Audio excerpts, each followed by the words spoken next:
அண்டம் முழுதும் ஒன்றினுள் அடக்கம்.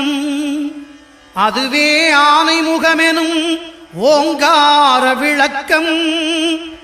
சுழலும் கோள்கள் அவன் சொல் கேட்கும்.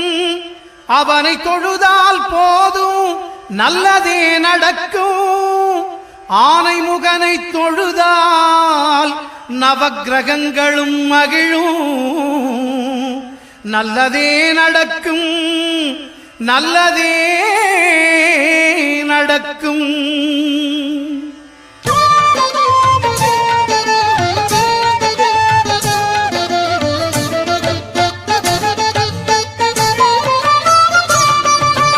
ஒன்பது கோளும் ஒன்றாய் காண அங்கு கற்பகம் என்னும் கடவுளின் மெய்யில் 9